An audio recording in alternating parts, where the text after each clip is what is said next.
Hey guys, it's Reagan and welcome back to another video. Today's video I'm so excited for because we are going to be doing my yearly Christmas book haul. Listen, it's never too late to be your own Santa because honestly, who knows my book taste better than myself? You know what I mean? So that being said, this is a book haul of all of the books I've picked myself up for Christmas to me, from me. So without further ado, let's go ahead and dive right in. The first book I have to show off is truly the gift of fantasy this season. This was one of my most anticipated releases of the year, honestly, in the past few years, and I know a lot of you guys can relate with that sentiment. The book, of course, I'm talking about is Wind and Truth by Brandon Sanderson. This is the 5th Stormlight Archive novel and the final book in the first arc in this epic fantasy series by Brandon Sanderson. If you watched my recent favorite videos of the year video, you know how I feel about this, and I do have a reading vlog coming featuring this book very, very soon. But honestly, this was both a joy and a pain to read, and I'm still reeling from the entire experience, if I'm being honest. But if you're not familiar with the Stormlight Archives, it is Brandon Sanderson's epic high fantasy series. All the books are very long. They follow a whole slew of different POVs and the state of the world, the universe, good versus evil. All of these things are sort of online within this story. In the very first book, we're sort of introduced to a set of core characters. First is a surgeon turned soldier. Next is an assassin. We also follow a young girl who is an academic who is trying to become a thief to help her family. We follow a general of the army, and the list goes on and on, especially as the series begins to progress through all the different stages of its plot. We follow kind of one kingdom, which is a very war-centric one, and their battle for revenge against another group of individuals on this planet. To say that the plot really balloons and progresses from there is truly an understatement. The twists and turns of this series is honestly unmatched. It had me on the edge of my seat from page one. I also really appreciated all the different character journeys we got to experience over the course of this novel, as there are many. The books are long, but I would also say they're very approachable, especially in regards to writing style, and they're just highly entertaining. So obviously I bought the 5th Stormlight Archive for myself. So first book I got. Another exciting new release I had to grab for myself was Air by Sabaa Tahir. I love Sabaa Tahir's fantasy writing so much. I especially loved her Ember in the Ashes series, and this I believe is a new book that is set in the same world as those novels, but are separate, I think, in plot and story. Specifically, we're following 3 unlikely characters whose fates and lives become intertwined in a very unexpected fashion, and the fate of the kingdom is on the line. First is a character who is stuck in an impenetrable prison. Next is a down on her luck tracker who uses magic to find all of her targets. She takes on a very dangerous job to try to find this criminal. Lastly, we follow the crown prince who wants nothing to do with the power that he has bestowed upon him. Again, I think all of these characters somehow become connected. I really love Sabaa Tahir's writing, and I feel like this might even be better than her first fantasy series, but there's only one way to find out. I feel like this is going to be so entertaining. Next up, I obviously had to grab System Collapse by Martha Wells. This is the 7th book in the Murderbot Diaries series, one of my all-time favorite sci-fi series to date. I basically read all of the books within this series this year and adored every single one of them, and I'm a little bit sad I'm basically caught up with book 7 just recently having come out. But this series follows our main character, Murderbot. And Murderbot was created by this evil corporation to basically help provide protection for humans that hire it and the corporation as they explore different planets for resources. Murderbot, though, at the beginning of book 1, lets us know that it's basically hacked its own mainframe, meaning it's now in control of its own psyche and can basically follow its own commands. But it has to continue to pass and perform its duty and job so no one really gets suspicious. But the thing is, Murderbot doesn't like humans. Murderbot is also depressed. It just wants to watch its favorite shows and movies and relax. And yet, it's constantly finding itself going on various adventures, begrudgingly making friends along the way. It's a delightful combination of great character work as well as great sci-fi action. Humorous and heartwarming. I adore this series immensely. It's kind of like Murderbot's Adventure of the Week, but it works so well. I could watch Murderbot do literally anything. I love Murderbot so much. Next book I grabbed was Lake of Souls by Ann Leckie. I recently completed the entirety of the Imperial Raditz trilogy, but this is a collection of short stories set in that same universe. I love those 3 books by Ann Leckie so much. Again, a really lovely combination of such an interesting sci-fi world with really lovely characters you will fall in love with. The synopsis of this is rather vague, but it appears we're going to be traveling the entire galaxy through space and time of this world, experiencing a variety of different short fiction experiences. Reading the synopsises though, I'm maybe thinking that the Tower of Ravens is also somehow a part of this universe, which is a standalone fantasy novel by Ann Leckie, which I thought was like entirely separate from this, but it's literally referenced in the synopsis. Can an Ann Leckie stan let me know? Which just like makes me super excited. I did not realize that those could possibly be connected. Thrilled. But yes, short fiction, Ann Leckie, love her, want to read more of her in 2025. Next up is an adorable sounding cozy fantasy that I feel like is going to be the perfect palate cleanser, and that is The Teller of Small Fortunes by Julie Leong. And this story follows our main character Tao, and she basically travels as an immigrant between different villages in this fantasy landscape. She lives sort of a lonely existence, just her and her trusty oxen, and she makes a living by telling small fortunes. Nothing too big, nothing too suspicious. She can let people know if it will hail next week or which boy that the barmaid will kiss, but she knows from experience that big fortunes can lead to trouble, until one day she unexpectedly comes across like a reformed thief and an ex-mercenary, and they're on an adventure to try to find a lost child, and they basically recruit our main character Tao to help them along the way. They also pick up somehow a baker who has a need for adventure, and I think they all set out in the world together. I think this is going to be full of found family, emotional, and just like very, very endearing. I'm a big lover of cozy fantasy stories, and I feel like, again, this will just absolutely pull at my heartstrings. It's also said to be for fans of Sangu Madonna, who I definitely am, so I feel like this will be so cute. Next book I grabbed is a translated work and is also an epic fantasy recent release, which really excited me, and that is Blood of Old Kings by Sung Il Kim, and it's translated by Anton Her. And this book is set in an empire run on necromancy. Basically, this empire has this unending desire for conquest, and they fuel their power by basically utilizing dead sorcerers drained of their power.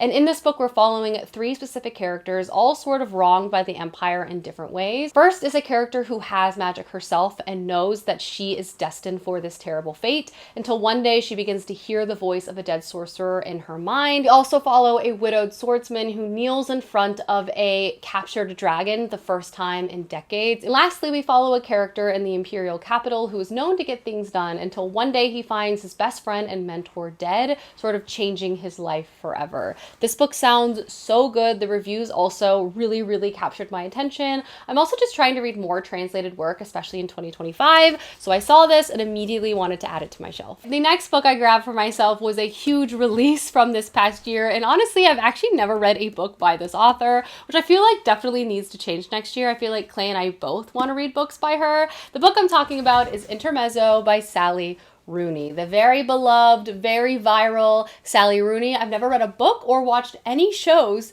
by this author, which is truly bananas, especially as someone who really does enjoy Paul Mescal. This is said to be an exquisitely moving story of grief, family, and most of all, love. The story centers 2 brothers who are quite distant from each other in age and also feel that they're very, very different from each other. First is a man in his early 30s. He is an affable lawyer living in Dublin, but he's currently struggling within his marriage and kind of pulled between 2 different women, and obviously grieving the recent passing of his father. The other brother we follow is Ivan, and he is a chess prodigy. He's also in his young 20s, and he's very shy and socially awkward, and also is being pulled into this like unexpected relationship. I think the story sort of parallels both of their lives, both of their experiences, and also begins to wind them together. It's apparently full of restraint, combining deft social observations, especially of shifts of power between individuals and groups, with acute feeling. Again, I'm hoping to read Sally Rooney next year in general. I couldn't help myself when I saw her new release at my local bookstore, so I bought it, and here we are. And the next book I grabbed came out quite a few years ago now, but I was chatting with my friend recently, and she recommended this book to me, thinking it would be something I'd really enjoy.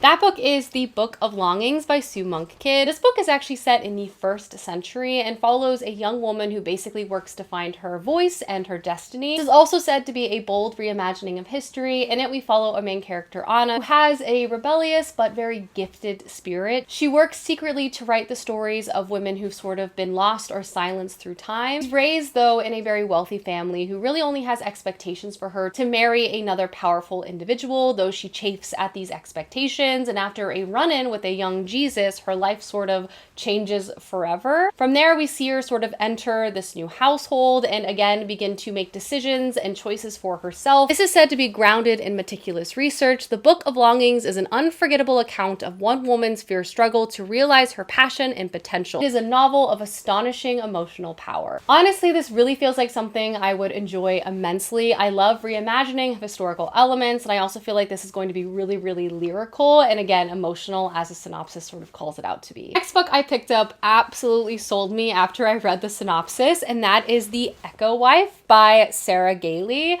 The synopsis is brief, as this is sort of a sci-fi thriller, but it basically follows our main character Evelyn, who is a clone of Evelyn, who is a very prominent researcher and scientist, and she's sort of everything that the other Evelyn isn't. She's patient, she's kind, and she's also having an affair with Evelyn's husband. But now that guy is dead, and these two wives have to sort of work together to clean up the mess. That sounds so interesting to me. I feel like this book is short, but it's gonna pack a punch. I also feel like this could be a great January read. I love to read kind of shorter books to kick off my reading year.